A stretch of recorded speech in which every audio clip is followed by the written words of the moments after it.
감사가 넘치는 행복한 인생, 이런 제목으로 말씀을 나누겠습니다. 자, 오늘은 추수감사 주일입니다. 한 해 동안 우리의 삶을 붙드시고 여기까지 인도하신 주님께 감사와 찬송이 넘치는 예배가 되기를 소망합니다. 아울러 오늘은 오랫동안 함께하지 못했던 형제자매들 초대해서 함께 예배하는 전교인 출석주일로 지킵니다. 오랜만에 참석하신 분들 모두 주님의 은총을 경험하는 복된 시간이 되시기 바랍니다. 오늘 우리가 본 성경은 데살로니가 전서입니다. 데살로니가 전서는 바울이 쓴 서신 중에 제일 먼저 기록된 서신입니다. 당시 바울은 2차 전도 여행을 하고 있었습니다. 그는 본래 당시 중동의 아시아 지역, 지금의 터키 지역에 복음을 전하려고 들어갔지만 성령의 인도하심을 따라서 본래 가려고 했던 그 아시아 지역이 아닌 마게도냐 지역으로 이렇게 이동해서 사역을 하고 있었습니다. 마게도냐 지방에서 가장 먼저 빌립보에 교회를 세운 뒤에 데살로니가 지역으로 건너가서 거기서 교회를 세우게 되어집니다. 그런데 데살로니가 지역 사람들이 너무 과격하게 핍박을 하기 때문에 바울은 거기에서 교회를 세운 뒤에 이제 얼마 되지 않아서 급히 다른 지방으로 추방되게 되어집니다. 미처 그곳의 성도들을 말씀으로 훈련으로 굳게 세울 여유가 없었던 것입니다.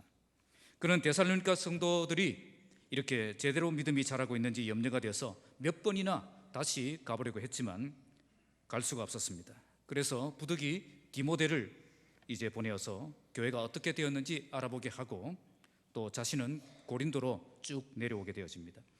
그러던 중에 디모데가 바울에게로 와서 데살로니가 교회의 소식을 전합니다. 바울은 디모데로부터 데살로니가 교회의 소식을 듣고 이 편지를 쓰게 된 것입니다.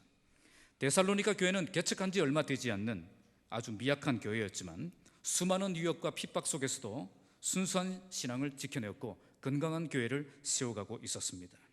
그들을 격려하고 하나님의 말씀으로 세우기 위해서 바울은 이 성경을 기록했던 것입니다. 오늘 말씀은 바울이 데살로니가 교회를 보면서 감사했던 그 제목을 말씀하고 있습니다. 먼저 13절에 말씀을 하나님의 말씀으로 받는 그 자세 때문에 감사했고, 두 번째 14절에 선배 교회들을 본받아서 고난의 길을 당당하게 걸어가는 그 모습 때문에 감사했고, 마지막 세 번째 17절에 이하에서 복음 안에서 진정한 자랑과 기쁨과 영광의 그런 관계가 되었기 때문에 감사하고 있습니다. 오늘 우리는 무엇 때문에 감사하고 있습니까? 우리는 무엇 때문에 웃고 무엇 때문에 울고 있습니까? 오늘 본문은 우리 참된 그리스도인이 가져야 될 진정한 감사의 조건을 말씀하고 있습니다. 이 말씀을 통해서 우리 모두 진정한 감사의 조건을 발견하고 감사가 넘치는 행복한 인생을 함께 세워가는 저와 여러분 되시기를 주님의 이름으로 축복합니다. 자, 먼저 첫 번째, 말씀을 말씀답게 받는 인생이 감사가 넘치는 행복한 인생입니다. 13절 함께 읽겠습니다. 시작. 이러므로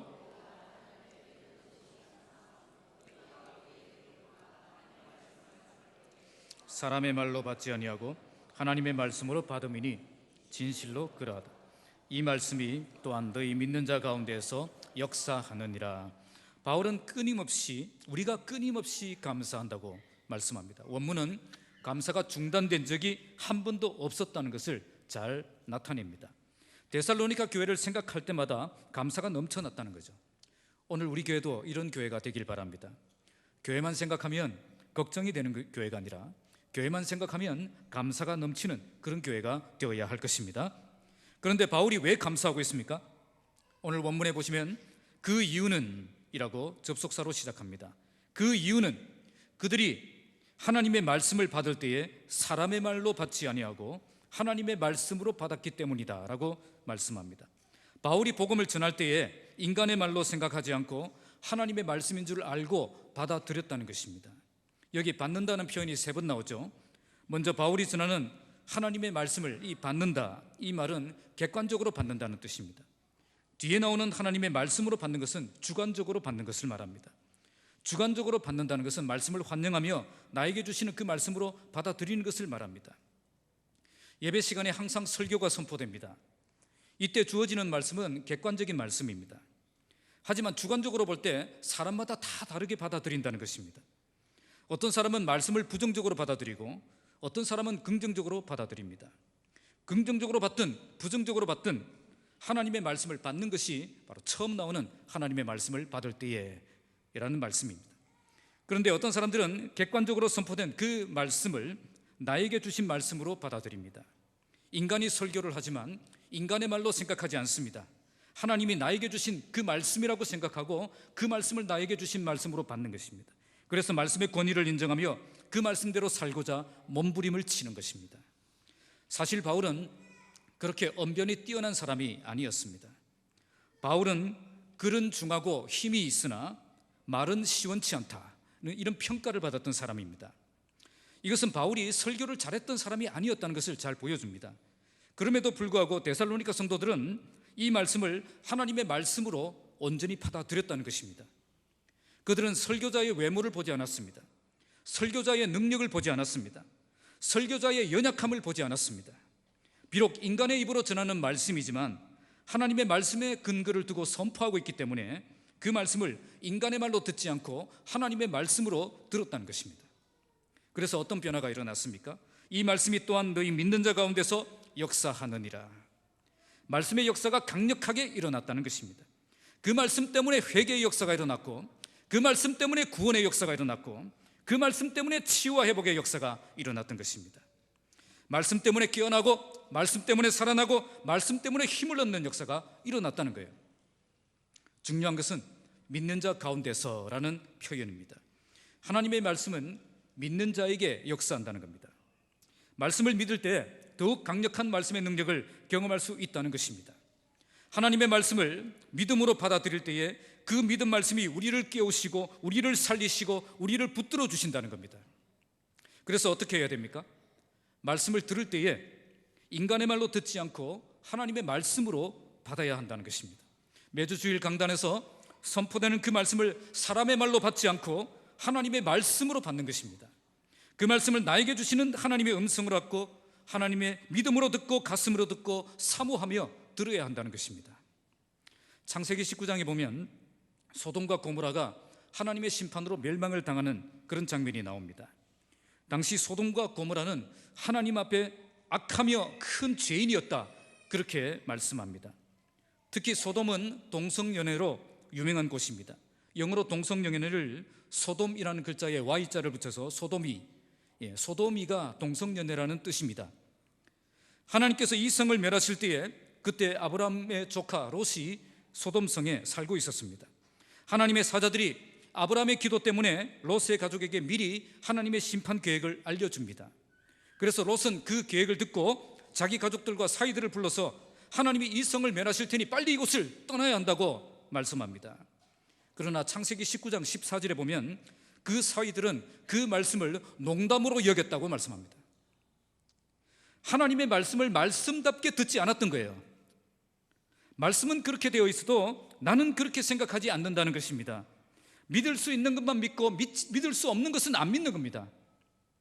듣고 싶은 것만 듣고 듣고 싶지 않는 것은 듣지 않는 것입니다. 그래서 어떻게 되었습니까? 소돔과 고모라가 멸망할 때에, 하나님의 심판을 받아서 불과 영으로 멸망할 때에 그들도 함께 멸망했습니다. 그러나 롯과 그의 딸들은 말씀을 심각하게 생각하고 급히 도망해서 생명을 얻게 됩니다. 하나님의 말씀을 말씀답게 받지 않으면 말씀의 능력을 경험할 수 없다는 것입니다. 저는 착한 목자라는 그 설교 블로그를 운영하고 있습니다. 처음에는 책을 출판할 비전을 갖고 이렇게 있었는데 책을 출판하려고 하니까 뭐니 해도 머니가 부족해서 제가 포기했습니다. 그 대신에 저는 인터넷에 계속 저희 설교를 올렸습니다. 그랬더니 전 세계에서 제 설교를 통해서 은혜 받고 변화받고 힘을 얻었다는 그런 문자나 메시지가 저에게 많이 들려옵니다. 만약 책을 출판했다면 누가 사겠습니까? 그죠? 황찬호라는 이름을 적힌 그 책을 누가 사겠습니까? 그런데 인터넷에 올리니까 이렇게 많은 사람들이 읽고 있는 것을, 영향을 받는 것을 보고 앞으로 이 사역을 계속해야 되겠다, 그렇게 해서 열심히 하고 있습니다. 캐나다에 사는 어떤 젊은 주부가 인생의 무게를 견디지 못하고 자살을 결심했습니다. 그때 그분은 자살을 어떻게 하면 잘할 수 있을까 고민하다가 자살이라는 제목으로 인터넷에 검색을 했습니다. 그러다가 그분의 눈에 딱 들어온 제목이 하나 들어왔습니다. 자살 충동을 극복하라. 이게 뭔가 싶어서 클릭을 했습니다. 이 글을 읽으면서 그분은 다시 한번 하나님을 만나게 되었습니다. 이 말씀이 말씀답게 귀에 들리기 시작했습니다. 나에게 좌절감이 밀려오고 삶의 소망을 잃어버리고 죽고 싶은 마음이 밀려올 때에 그 말씀 때문에 다시 한번 그 하나님과의 관계를 회복하며 반드시 살아야 될 그 이유를 발견하게 되었다고 저에게 고백하는 것을 들었습니다. 자살 충동을 극복하라. 이 제목은 제가 중고등부 사역을 할 때에 사춘기를 정복하라는 주제로 5주 동안 이제 집중해서 그 사춘기에 대한 메시지를 전했던 적이 있습니다. 그 중에 한 편입니다. 저는 그때 사춘기를 지나는 청소년들에게 정말 사춘기를 멋지게 보내고 아름다운 인생을 준비하는 기회로 만들기 위해서 5주 동안 집중해서 이 주제로 설교했던 적이 있습니다. 그런데 이 한 편의 설교가 지구 반대편에 있는 캐나다에 살고 있던 그 한 젊은 주부의 인생을 바꾸는 설교가 된 것입니다. 그래서 저는 설교 한 편이 한 사람의 인생을 바꿀 수 있다고 생각하고 설교에 목숨을 걸고 있습니다. 하나님의 말씀이 말씀답게 들리기 시작하면 인간은 반드시 말씀의 능력을 경험하며 참된 변화가 시작되게 되어 있습니다. 그러나 아무리 말씀을 잘 준비해서 정확하게 선포를 해도 말씀을 말씀답게 받지 않으면 아무 소용이 없습니다. 캐나다에 살던 그분도 이 설교를 그냥 농담으로 여기고 그냥 무시했다면 어떻게 되었겠습니까? 아마 그분은 지금 이 세상 사람이 아닐 것입니다. 말씀을 말씀답게 받았기 때문에 참된 회복의 역사가 일어났던 것입니다. 그래서 말씀을 들을 때에 인간의 말로 듣지 않고 하나님의 말씀으로 받아야 됩니다. 말씀이 말씀답게 들리기 시작하면 그때 참된 회복이 시작됩니다. 요한복음 5장 25절에 진실로 진실로 너희에게 이르노니 죽은 자들이 하나님의 아들의 음성을 들을 때가 오나니 곧 이때라. 듣는 자는 살아나리라. 하나님의 말씀을 말씀답게 들을 때에 그때 참된 회개가 시작되고 참된 변화가 시작되고 참된 회복이 시작된다는 것입니다. 듣는 자는 살아나리라. 하나님의 말씀을 말씀답게 듣는 삶을 회복하시기 바랍니다. 그래서 말씀을 듣고 다시 깨어나고 다시 살아나고 다시 일어나는 삶을 살아가시기 바랍니다. 하나님의 말씀은 말씀을 듣는 자의 태도에 따라서 말씀의 역사가 완전히 다르게 나타납니다. 우리 교회가 하나님의 말씀을 말씀답게 듣는 교회가 되어서 말씀의 강력한 역사가 일어나고 그래서 모든 성도들의 삶에 간증이 넘쳐나고 감사가 넘쳐나고 행복이 넘쳐나는 그런 복된 교회가 되기를 주님의 이름으로 축복합니다. 두 번째는 고난을 고난답게 받는 인생입니다. 14절에서 16절까지 쭉 같이 읽겠습니다. 시작. 형제들아 너희가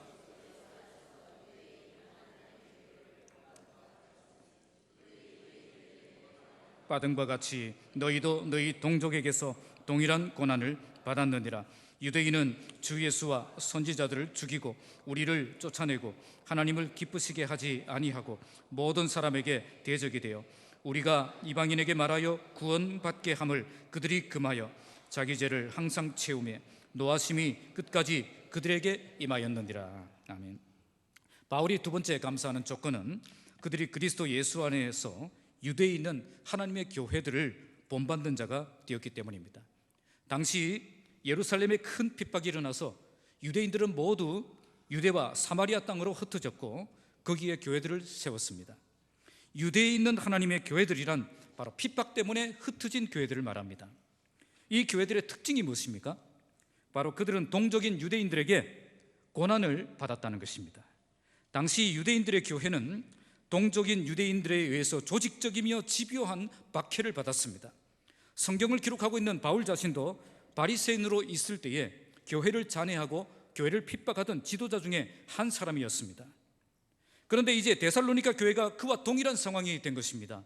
본문에 보니 그들도 역시 그들의 동족에게서 동일한 고난을 받고 있습니다. 그들이 고난을 받는 이유는 전에 섬기던 그 우상을 버리고 하나님을 믿는 자가 되었기 때문입니다. 하나님을 믿는다는 그 이유 하나만으로 그들은 핍박을 받는 그런 조건이 된 것입니다. 사실 그들은 이런 핍박을 받아야 될 이유가 하나도 없었던 사람들입니다. 복음이 들어가기 전에는 그들과 평화롭게 살던 사람들입니다. 그런데 이제는 상황이 달라진 것입니다. 지금까지 평화롭게 지내던 그들이 갑자기 대적이 되어서 그들을 박해하기 시작한 것입니다. 영적 전쟁이 시작된 것입니다. 바로 이것이 우리가 알아야 될 영적 전쟁입니다. 복음이 전파될 때에 하나님의 나라가 확장됩니다. 이것은 필연적으로 마귀의 나라, 사탄의 나라가 줄어든다는 것을 의미합니다. 이걸 마귀가 그냥 보고 있지 않는다는 겁니다. 필사적으로 막으려고 합니다. 그래서 복음이 전해질 때에 가장 치열하게 영적 전쟁이 시작되는 것입니다.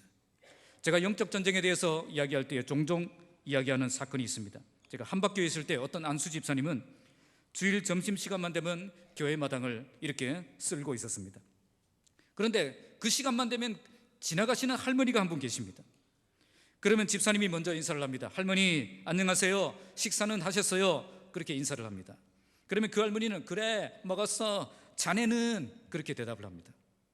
그러면 안수 집사님 저도 방금 식사를 했어요, 할머니 건강하게 오래오래 사세요, 이렇게 대답합니다. 그러면 그 할머니도 웃으면서 자네도 건강하게 오래 살아, 그러고 이제 지나갑니다.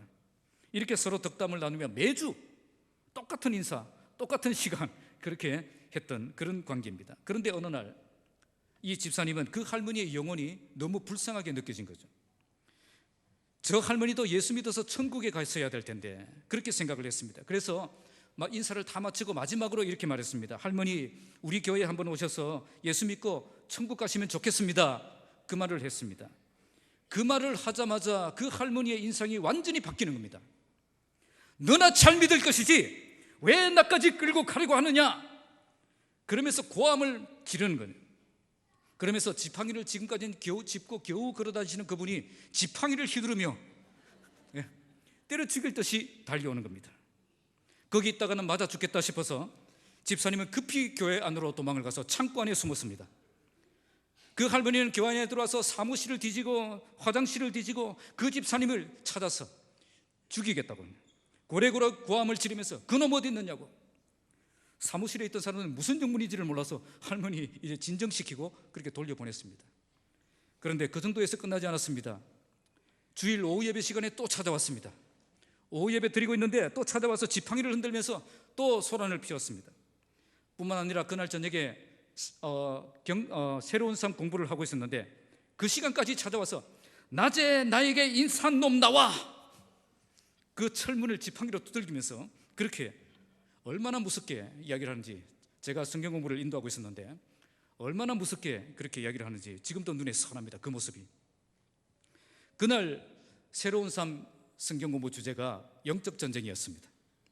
불신자들에게 복음을 전하면 필연적으로 영적 전쟁이 시작될 수밖에 없다는 그 내용을 공부하고 있었는데 그 할머니가 그렇게 찾아왔던 것이죠. 문을 두들기고 있었습니다. 정말 생생하게 영적 전쟁에 대해서 공부했던 그런 시간이었습니다. 중요한 것은 데살로니가 교회가 유대인들의 이런 교회들의 모습을 본받았다는 것입니다. 바로 고난을 두려워하지 않고 당당히 그 고난을 이겨내는 그들의 모습을 본받았다는 것입니다. 믿음의 선배들인 교회를 본받는 것도 아주 귀한데 신앙의 유익보다, 신앙의 형통보다 고난을 본받았다는 것이 더 귀한 것입니다. 연변 목장에서 우리 후원하는 진순종 선교사님, 평생 이제 북한에서 이렇게 지하교회 지도자로 일하셨던 분이 이제 연변으로 넘어왔을 때에 만나셨습니다. 그때 선교사님은 이제 그분이 연세가 많이 드셔서 이제 편안한 남한에 가셔서 여생을 보내시는 게 어떻겠느냐라고 이렇게 제안을 했습니다. 그런데 그분은 이렇게 대답을 하시는 겁니다. 내가 있을 곳은 북한이지 남한이 아닙니다. 하나님이 나를 북한에 태어나게 하시고 북한에서 믿게 하셨다면 여기에서 신앙생활 하라고 하셨다는 것으로 나는 믿는다는 겁니다. 그래서 여기서 죽어야 한다면 죽으면 되고 여기서 살아야 한다면 살아갈 힘도 주실 것이다 하는 겁니다. 그래서 자기는 북한을 떠나지 않겠다고 말씀하시고 다시 북한으로 들어가셨습니다. 그분은 북한 땅이 어떤 땅인지 모르고 들어가셨습니까? 너무나 잘 알고 있습니다. 평생 북한에서 사셨던 분입니다. 그럼에도 불구하고 다시 북한으로 들어가십니다. 왜 들어가셨습니까? 고난을 고난답게 받기 위해서 들어가신 것입니다. 고난을 피해 안전한 삶을 살기 위해서 그렇게 사는 것이 아니라 고난을 견디며 고난을 이기는 삶을 살기 위해 다시 들어간 것입니다. 오늘 우리 교회가 정말 하나님을 경험하는 교회가 되려면 선배들의 고난을 본받는 교회가 되어야 됩니다. 단지 내가 형통하고 성공하고 잘되기 위해서 신앙생활을 하는 것이 아니라 영적 전쟁의 현장으로 들어가서 고난에 당당히 맞서는 그런 삶을 살아야 된다는 것입니다. 이런 삶이 바울의 마음에 감사가 넘치게 했다는 겁니다. 정말 감사가 넘치는 교회는 고난 앞에 무너지는 교회가 아니라 고난의 길로 기꺼이 들어가서 고난을 견디며 고난을 이겨내는 교회입니다. 적당히 타협하면서 고난을 회피하며 사는 것이 아니라 고난을 두려워하지 않고 믿음으로 전진하며 고난을 이기는 삶을 살아갈 때에 참된 승리가 있고 참된 감격이 있는 것입니다. 아마 우리 중에는 지금 내가 처한 현실이 정말 지긋지긋하게 느껴지시는 분들이 계실 겁니다. 여기서 뭔가 탈출하면 더 나아질 것처럼 그렇게 느껴지는 분들도 계실 것입니다. 그러나 믿음의 눈으로 보면 절대 그렇지 않습니다. 달라져야 할 것은 주변 환경이 아니라 바로 나 자신입니다. 내가 달라지면 모든 것이 달라진다는 겁니다. 그래서 우리는 환경을 핑계 삼고 환경 때문에 안 되는 것처럼 생각하며 살면 안 됩니다. 하나님이 이런 환경 속으로 밀어넣으신 이유가 분명히 있습니다. 여기에서 탈출하면 더 쉬울 것 같아도 절대 그렇지 않습니다. 여기에서 왜 하나님이 여기에 부르셨는지 그 부르심의 목적을 깨닫고 하나님의 뜻을 찾아내고 믿음으로 뛰어넘는 돌파하는 삶을 살아야 되는 것입니다. 그래서 자꾸 주변 환경을 바꾸려고 하지 마십시오. 내가 있는 그곳에서 탈출하려고도 하지 마시기 바랍니다. 그것은 내가 탈출해야 할 것이 아니라 내가 믿음으로 이겨내야 할 것입니다. 그것은 내가 벗어나야 할 것이 아니라 내가 그것을 아름다운 하나님의 나라로 만들어야 할 것이라는 겁니다. 우리 아이들도 좋은 대학에 들어가면 내 인생이 달라지는 것 아닙니다. 내가 달라지면 내가 들어간 그 대학이 복을 받는 것입니다. 내가 달라지면 내가 들어간 그 직장이 복을 받는 것입니다. 요셉이 노예로 잡혀갔지만 그 집이 하나님의 복을 받는 집이 되었습니다.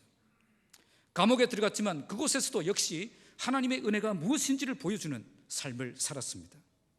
무엇이 달랐습니까? 환경이 달랐습니까? 사람이 달랐던 겁니다. 사람이 다르면 바로 환경이 하나님의 은혜가 임하는 축복의 땅으로 변하는 것입니다. 바로 이것이 믿음의 사람들이 살아야 될 법칙입니다. 그래서 데살로니가 사람들도 거기에서 도망가지 않았습니다. 핍박을 피해 다른 곳으로 가지 않았습니다. 타협하지도 않았습니다. 물러나지도 않았습니다. 고난을 견디며 고난을 이기는 삶을 통해서 하나님이 살아계심을 그들에게 보여주는 삶을 살았던 것입니다. 우리가 고난을 고난답게 받으면 그때 우리를 통해서 하나님이 일하십니다. 하나님의 나를 통해 일하심을 경험하면 우리의 삶에도 간증이 넘쳐나고 감사가 넘쳐나고 행복이 넘쳐나게 될 것입니다. 고난을 두려워하지 않고 믿음으로 전진하며 고난 앞에 무너지는 인생이 아닌 고난을 견디며 고난을 이겨내는 삶을 살아가시기를 주님의 이름으로 축복합니다. 자, 마지막 세 번째는 모임을 모임답게 갖는 인생입니다. 자, 17절 함께 읽겠습니다. 자, 시작.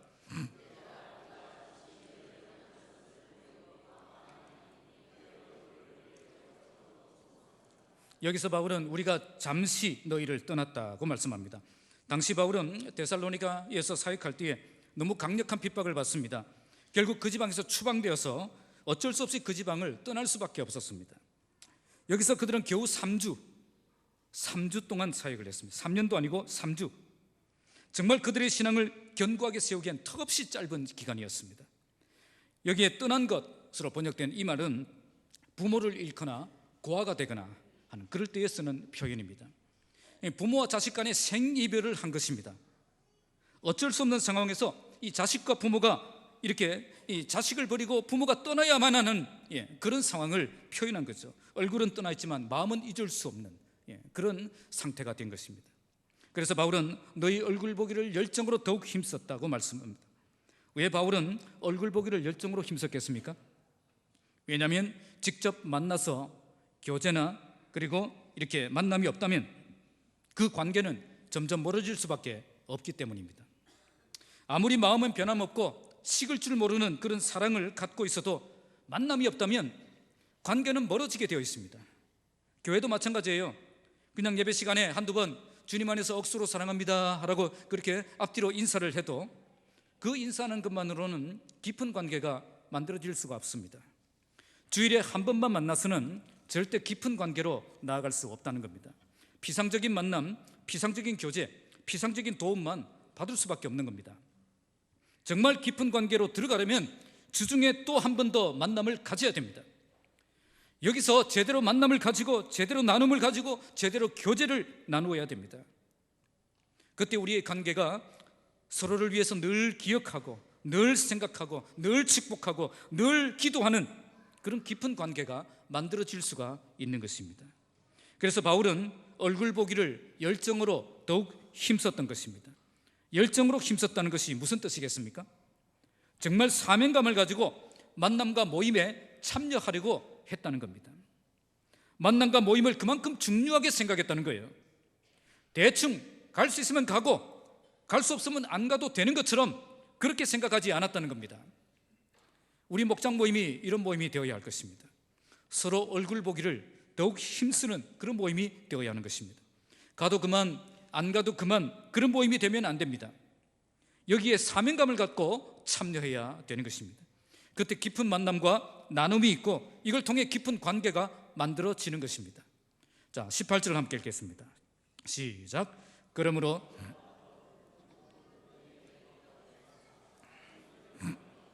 그래서 다시 방문할 계획을 세웠지만 사탄의 방해로 들어갈 수 없었다고 말씀합니다. 바울은 여기서 사탄의 방해라는 표현을 쓰고 있습니다. 왜 사탄의 방해라고 했겠습니까? 물론 바울의 선교 여행 모든 일정은 궁극적으로 성령께서 주장하고 계십니다.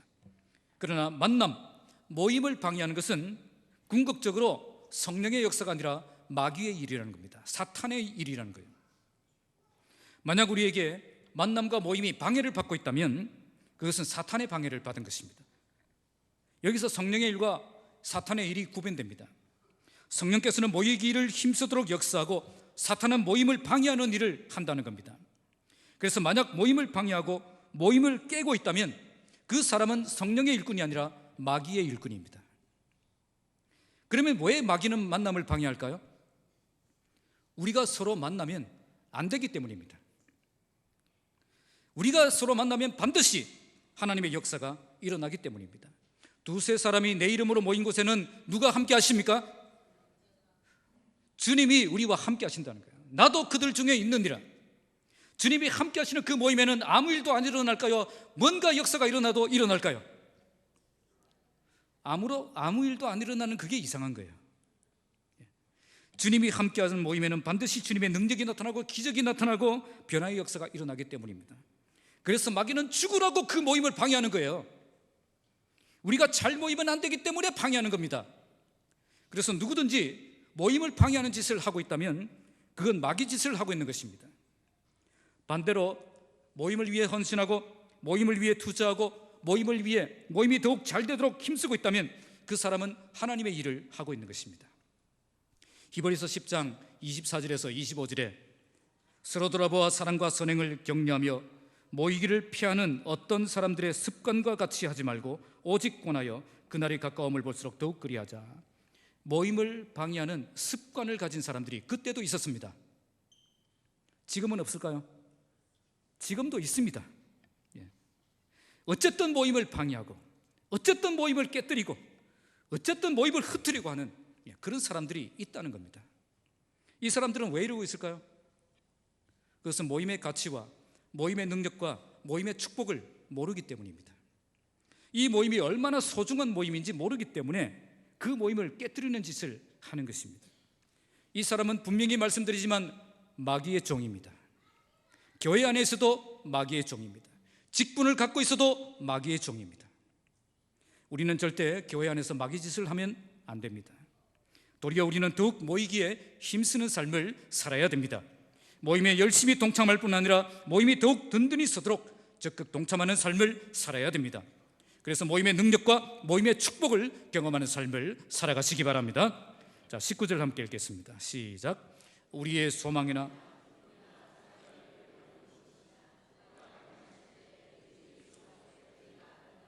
바울은 그들을 향해 우리의 소망, 기쁨, 자랑의 면류관이라고 말씀합니다. 언제 그들이 이런 소망과 기쁨과 자랑의 면류관이 될 수 있다는 겁니까? 주님이 강림하실 때라고 말씀합니다. 주님이 강림하실 때에 우리 주 예수 앞에 서 있는 너희가 바로 우리의 소망, 기쁨, 면류관이 된다는 겁니다. 이게 무슨 뜻이겠습니까? 마지막 날에 주님이 재림하셔서 마지막 심판을 행하실 것입니다. 이때 우리는 주님 앞에 나아가서 주님의 영광에 참여하며 상급을 받게 되겠죠. 그때 갑자기 주변에서 사람들이 나에게 몰려옵니다. 누가 몰려올까요? 누가 반갑게 나를 만나기 위해서 달려올까요? 바로 나 때문에 구원받은 사람들, 나 때문에 성숙한 사람들, 나 때문에 성장했던 사람들, 그 사람들이 몰려오는 겁니다. 그들이 와서 이렇게 말할 겁니다.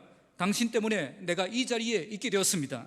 당신 때문에 내가 진정한 인생을 발견하고 참된 인생을 살게 되었습니다. 우리가 구원하여 제자를 삼은 그 영혼을 만날 때 나 때문에 구원받은 그 사람, 구원받았다고 말하는 그 사람들을 그날에 그때 만날 때에 진정한 감격과 기쁨과 영광을 얻게 된다는 것입니다. 마지막 심판 때에 진정한 영광과 자랑과 기쁨이 어디에 있겠습니까? 바로 내가 전도했던 사람, 내가 섬겼던 사람, 내가 가르쳤던 사람, 내가 훈련시켰던 사람, 그 사람들에게 있는 것입니다. 바울은 여기까지 내다보며 오늘을 살고 있는 겁니다. 오늘 우리에게 필요한 관점이 바로 이런 관점입니다. 마지막 심판 때에 그 영광, 자랑, 기쁨을 생각하며 오늘 우리의 삶을 여기에 초점에 맞춘 그런 삶을 살아가는 것입니다.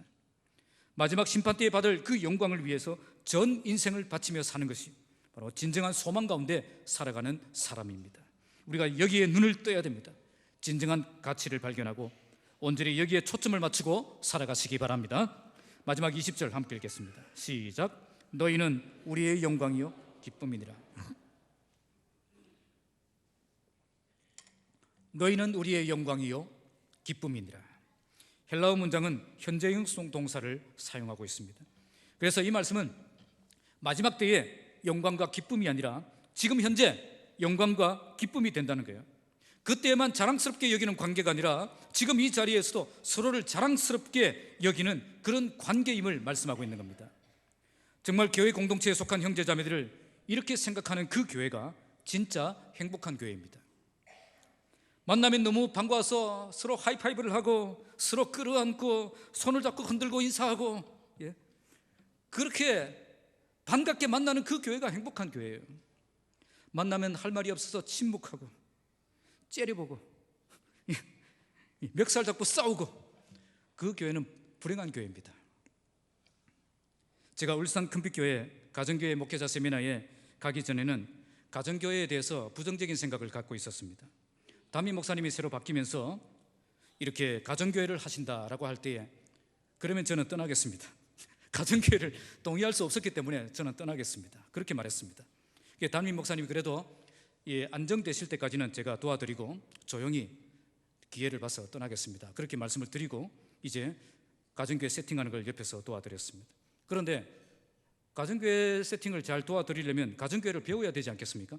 그래서 제일 먼저 부목사가 6명 있었는데 제일 먼저 가정교회 목회자 세미나에 다녀오겠다고, 빨리 다녀와서 빨리 배워서 빨리 도와드리고 빨리 떠나려고. 그래서 이제 가정교회 목회자 세미나를 제일 먼저 갔습니다. 그런데 큰빛교회에 가서 제 생각이 완전히 바뀌었습니다. 세상에 이런 교회가 다 있나, 그런 생각을 하지 않을 수 없었습니다. 주일에 가보니까 여기저기서 반갑게 만나는 모습, 서로 끌어안고 깔깔거리고 웃고 떠드는 소리가, 가서 한번 보세요. 가서 백문이 불여일견이라. 정말 이 교회는 행복한 교회구나. 바로 이것이 그 교회의 첫인상이었습니다. 이 교회는 정말 형제자매를 진정으로 아끼고 사랑하고 자랑하는 그런 교회다. 그래서 제가 이 교회만 그런가 싶어서 가정교회를 하는 다른 교회도 휴가를 내서 불시에 갔습니다. 간다고 가면은 자기들이 또 준비를 할 것 같아서 이야기도 안 하고 전화도 안 하고 불시에 갔습니다. 불시에 가야 그게 진짜 모습 아니겠습니까? 그 교회도 마찬가지였어요. 목장 식구들이 서로 반갑게 맞아주고 서로 챙겨주고 온 교회가 섬기는 모습이 가득했다는 거죠. 정말 만나고 싶어서 기다리고 있었던 사람처럼 그렇게 얼굴이 보이면 반갑게 뛰어가서 만나고 하이파이브를 하고 끌어안고 손을 잡고 뛰고, 그런 모습을 보면서 제가 감동을 받았습니다. 바로 이것이 모임답게 가지는 교회의 모습입니다. 오늘 우리 목장이 이런 모임이 되기를 바랍니다. 정말 너희는 우리의 영광이요 기쁨이다, 그렇게 고백할 수 있는 그런 모임이 되어야 되는 것입니다. 만나고 싶지 않은 사람이 아니라 정말 만나고 싶어서 그 만남을 기다리며 얼굴이 보이면 반갑게 달려가는 그런 모임이 되는 것입니다. 여러분, 주일학교도 마찬가지입니다. 교사들이 가르치는 여러분들의 제자들이 바로 이런 아이들이에요. 바로 교사들의 영광이요 교사들의 기쁨이 되는 겁니다. 마지막 날에 여러분들이 가르쳤던 그 제자들이 이렇게 나와서 이렇게 고백할 것입니다. 선생님을 만났기 때문에 오늘의 제가 여기 있습니다. 그토록 반항하고 애만 먹이던 저를 끝까지 인내하며 섬겨주셔서 너무 감사합니다. 목장에서도 마찬가지예요. 내가 당신을 만났기 때문에 오늘 이런 귀한 축복을 받게 되었습니다. 너무 감사합니다. 당신을 만난 것은 진짜 행운입니다. 바로 이것이 진짜 영광이요 진짜 상급이요 진짜 기쁨입니다. 하나님이 나를 통해 일하시고 그 열매를 보며 감격하는 것, 그것이 참된 행복이며 참된 감사가 넘치는 삶이 되는 것입니다. 오늘 우리에게 이런 감사와 기쁨과 행복이 넘쳐나길 바랍니다. 그러기 위해 오늘 내가 만나는 그 한 사람 한 사람을 소중한 형제로 만나시기 바랍니다. 내가 여기서 함부로 대해도 되는 사람 한 사람도 없습니다. 이런 만남을 대충 생각해도 안 됩니다. 우리는 만남을 통해 역사하시는 그 하나님을 믿어야 됩니다. 그리고 그 만남을 창조적으로 활용할 줄 아는 사람이 되어야 됩니다. 정말 이 만남의 가치를 알고 소중하게 만들어 나가는 삶을 살아야 되는 것입니다. 오늘 우리 교회 모든 목장이 모임을 모임답게 가지는 공동체가 되기를 바랍니다. 정말 서로 얼굴 보기를 열정으로 힘쓰는 모임, 정말 서로 영광이요 기쁨으로 여기는 모임, 그래서 이 모임을 통해서 하나님의 능력이 나타나고 하나님의 기적이 일어나고 참된 변화의 역사가 일어나는 우리 교회가 되기를 주님의 이름으로 축복합니다. 말씀을 맺겠습니다. 어떤 사람이 체중이 100kg가 넘어서 걱정이 돼서 병원을 찾아갔습니다. 의사가 이런저런 검사를 한 뒤에 질문을 했습니다. 가장 적게 체중이 나갈 때가 언제였습니까? 그때 이 사람은 자신 있게 대답했습니다. 3.2kg요.